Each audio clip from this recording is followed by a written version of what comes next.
Welcome to মুনমুনের classroom. আমরা করছি class 11-এর model set 2 এর পার্ট 2, যেটা পাবে 296 পৃষ্ঠায়। নিচের কোনটি পরাচুম্বকীয় নয়? এখানে যে অপশানগুলো রয়েছে তাদের মধ্যে দেখো N2+, NO, O2- এবং CO, এদের মধ্যে বলছে কোনটি পরাচুম্বকীয় নয়। পরাচুম্বকীয় নয় বলতে বোঝাতে হবে এখানে কোনো বিজোড় ইলেকট্রন নেই, অর্থাৎ ডায়াম্যাগনেটিক হবে। এটা হচ্ছে অপশান সিও।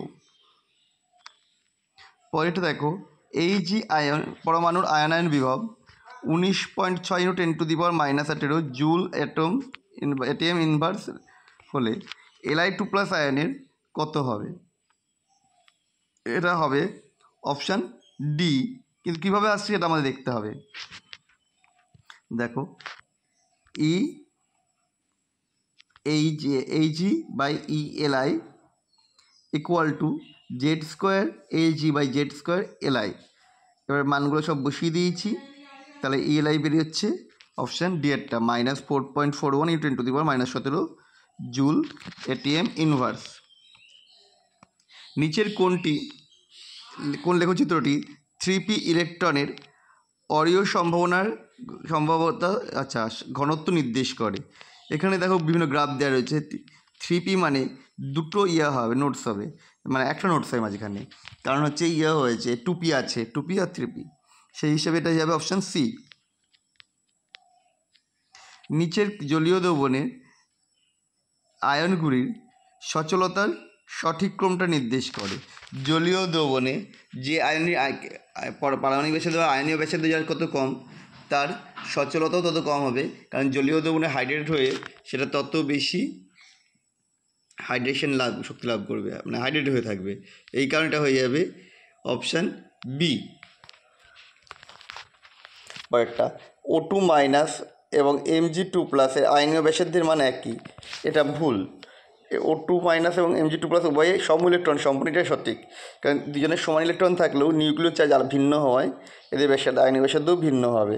অর্থাৎ এক্ষেত্রে এ সঠিক নয়, কিন্তু আর সঠিক, অর্থাৎ অপশান ডি। স্তম্ভ দুইয়ের মধ্যে মিলকরণ করতে বলেছে।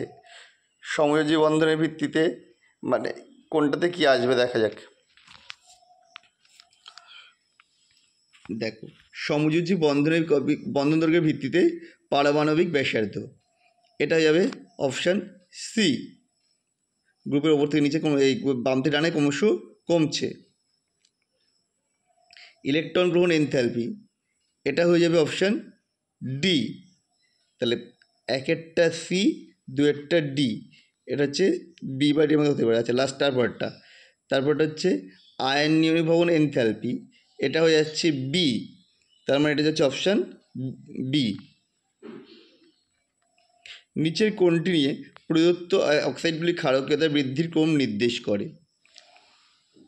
দেখো Al2O3 ক্ষারকীয়তা সব থেকে কম, আর K2 এর ক্ষারকীয়তা এখানে সবচেয়ে বেশি, অর্থাৎ অপশান এ হয়ে যাচ্ছে।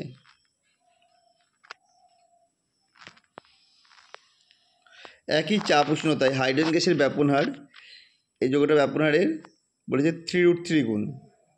হাইড্রোকার্বনটার সংকেত বের করতে হবে। আমরা বসিয়ে দিয়েছি ভ্যালুগুলো।